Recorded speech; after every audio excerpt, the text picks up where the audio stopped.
Have you ever met someone who seemed absolutely certain they were an expert, even though they clearly weren't? Or perhaps you felt the opposite, highly skilled in something, but constantly doubting your own abilities. If so, you've witnessed, or even experienced, the fascinating psychological phenomenon known as the Dunning-Kruger Effect. Named after psychologists David Dunning and Justin Kruger, this cognitive bias describes a mismatch between a person's perceived ability and their actual ability. Simply put, incompetent people often overestimate themselves, while highly competent people often underestimate themselves. It's like a weird trick our brains play on us. Let's break down how this works, often visualized on what I like to call the confidence mountain. Imagine you're learning something completely new, let's say, playing the guitar. You pick it up, strum a few chords, and suddenly, you feel like a rock star. This initial surge of confidence, fueled by a tiny bit of knowledge, takes you straight to Mount Stupid. On Mount Stupid, your knowledge is limited, so you don't even know what you don't know. The scope of the subject seems small, and your ego is thriving. You might even start giving advice. But then,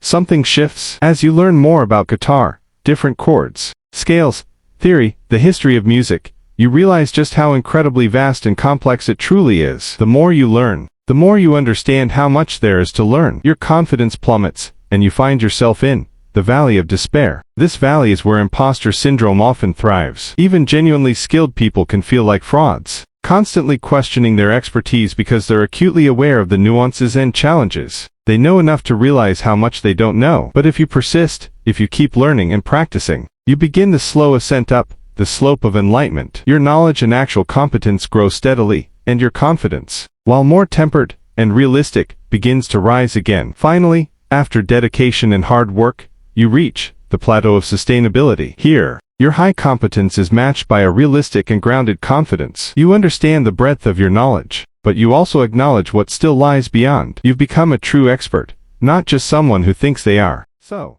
how can we avoid getting stuck on Mount Stupid or lost in the valley of despair? The key is continuous learning, seeking honest feedback, and embracing humility. Always ask, what don't I know? Recognizing the Dunning-Kruger effect in ourselves and others isn't about shaming anyone, it's about fostering genuine growth. It helps us be kinder to beginners, more patient with ourselves during learning, and more appreciative of true expertise. What are your thoughts on the Dunning-Kruger effect? Have you experienced it? Share your stories in the comments below. Don't forget to like this video and subscribe for more psychological insights. Thanks for watching.